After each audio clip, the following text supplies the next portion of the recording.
જેના બાળકોને કોઈ પણ બાળકો ભણતા હોય બહાર અથવા બાળકોને કાંઈ પણ કોઈ પણ જાતની તકલીફ થઈ હોય, દવા લીધા પછી ફેર ન પડતો હોય, તો તે લોકો મને ત્યાંથી ફોન કરી અને દિયાતમાં પહેલાં ખાસ ફોન કરવાનો, 5 વાગ્યા સુધીમાં ફોન કરી દેવાનો, સવારથી 5 વાગ્યા સુધીમાં. કારણ કે દિયાતમાં પછી ઝાડના પાન લેવા જવાતા નથી. એટલે તમે લોકો મને જ્યારે ફોન કરો, કોઈ પણ બાળકને કાંઈ પણ તકલીફ હોય ને મજા ન હોય, પહોંચી ન શકતા હોય, તે લોકો એ હોસ્ટેલમાં હોય, દીકરા દીકરીઓ ભણતા હોય બહાર ને એને તકલીફ હોય, તો તે લોકોએ મને ત્યાંથી ફોન કરવાનો. મારા નંબર છે 9714003316 અને હું ફોનમાં એ મંત્ર બોલીશ અને જેને તકલીફ હોય તે બાળકને ત્યાં બોલવાનું નહીં. જે દવા બનાવતા હોય ને એના મમ્મી પપ્પા વાલી તે લોકોએ નહીં બોલવાનું, બરાબર? અને તે લોકોએ બોલવાનું નહીં. હું જે પાન કહું એ ઝાડના પાન લાવી અને એને દવા બનાવી દેવાની ત્યાં, એટલે તેને સારું થઈ જાય. ત્યાં સારું થઈ જાય. તાવ હોય, શરદી હોય, કંઈ પણ પ્રોબ્લેમ થયો હોય, મને ફોન કરવાનો. એટલે તે બાળકોને પણ ત્યાં હોસ્ટેલમાં રહેતા હોય, પરીક્ષાઓ ચાલુ હોય, ભણતા હોય, તે માટે. હમણાં અમારે એક વિદ્યાર્થીએ કમેન્ટ કર્યું, મને કહે છે કે માતાજી. મેં કીધું હું માતાજી નથી, માતાજી તો મારી હારે છે, મારા રુદ્ર મહાદેવ શિવશક્તિ. હું તો એમનો ભક્ત છે, નિમિત્ત છું. કે હાલો માસી કે મને એ કે નીંદર જ ન આવતી, કે રાતના મને બીક લાગે, કે એવું કીધું છે મને, કે મને બહુ બીક લાગે છે મને માસી, કે નીંદર ન આવતી. કે તો મેં તું ક્યાં છે? તો કે હું હોસ્ટેલમાં છે. તો મેં કીધું તું અહીંયા દેશમાં આવવાનો? તો કે હા, હું હમણાં 2 દિવસમાં જ આવવાનો છે, મને રજા છે 2 દિવસની.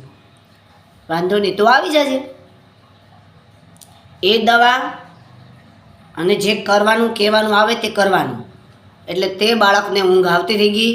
તેણે મને ફોન કર્યો કે મને ઊંઘે આવતી થઈ ગઈ અને મને બીક પણ લાગતી નથી, મને ડર લાગતો, મને હવે ડર લાગતો નથી. એટલે જે માણસની મનસ્થિતિ જે નબળી હોય, જે માણસની જે જોઈ ન શકે તે જોવાઈ ગયું હોય, એની શક્તિ એટલી ધારદાર ન હોય, એટલું એનું હૃદય મજબૂત ન હોય કે તે જોઈ શકે, તે સહન કરીએ કે તે પચાવી શકે. એના માટેની એ દવા, એ મંત્ર, આપણે મંત્ર ખાસ હનુમાન દાદાનો, ઓમ હનુમતે રુદ્ર અવતારાય સર્વશત્રુ સંહારણાય સર્વરુગરાય સર્વવશીકરણાય રામદૂતાય સ્વાહા. આપણો જે મંત્ર છે તે મેન મંત્ર છે. અને હું જે મંત્ર બોલું છું દર્દ સારું કરવા માટે, જડીબુટીનો સ્પેશિયલ મંત્ર છે.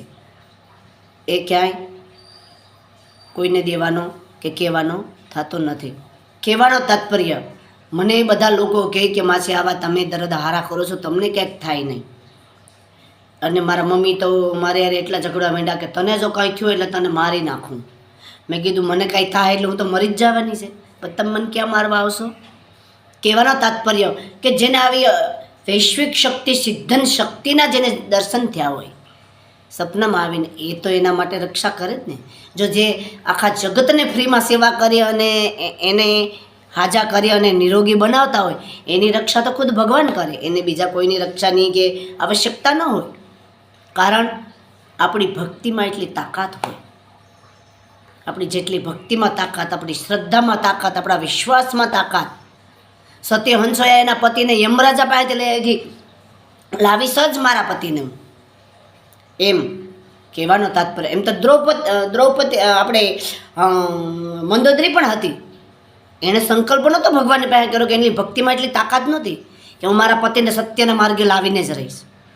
સતી હંસોયાની તાકાત હતી, એની ભક્તિમાં તાકાત હતી, એની ભગવાન ઉપરની 100%ની શ્રદ્ધા અને વિશ્વાસ ઉપરની તાકાત હતી કે હું મારા પતિને યમલોકમાંથી લાવીને જ રહીશ. અને સતી હંસોયા લેવા હોતન. આપણે દાદાજી વાત કરે છે. કહેવાનો તાત્પર્ય, આપણી જેટલી શ્રદ્ધા અને તાકાત આપણે ધારે તે કરી શકીએ. કાળા માથાવાળો માનવી દાદાજી કે ધારે તે કરી શકે, વેસ્ટમાંથી બેસ્ટ કરે ને બેસ્ટમાંથી વેસ્ટ કરે. પણ એની શ્રદ્ધા અને વિશ્વાસ અને એને નિસ્વાર્થ ભાવે, નિરપેક્ષ ભાવે, એની ખુમારી, એની તેજસ્વીતા, તન્મયતા, ભાવમયતા, એનો પાવર અને પદ હોવું જોઈએ. પોતાનું મન બુદ્ધિ શુદ્ધ અને ચોખ્ખા હોવો જોઈએ. આપણો એવો પદ અને પાવર હોવો જોઈએ. અહંકાર ન હોવો જોઈએ, કમંડ ન હોવો જોઈએ, ઈગો ન હોવો જોઈએ, એટીટ્યુડ ન હોવું જોઈએ. નમ્રતા અને દક્ષતા અને વિવેક હોવો જોઈએ. જીવનની અંદર 16 ગુણ ન આવે તો કાંઈ નહીં, પણ જીવનની અંદર 5 ગુણ તો અવશ્ય હોવા જોઈએ. બાકી તો જે જેની દ્રષ્ટિ, બાકી તો બધા જીવે જ છે. અને આપણને ખબર જ છે કે પ્રલય થાય ત્યારે શું થાય. પછી ભગવાનનું કોઈ માન્ય ન કરે એટલે ભગવાન પછી દે ધનાધન દે, જેમ ફાવે એમ આડા દાતડ આશીર્વાદ. જે કંઈ કરીએ તે સમજી વિચારીને કરીએ, 100 વખત વિચારવાનું. હાલો, બધાને જય યોગીશ્વર. બાળકોને કોઈ પણ પ્રોબ્લેમ હોય તો મને ફોન કરે. 97 0 33 16 આપણા ફોન નંબર છે.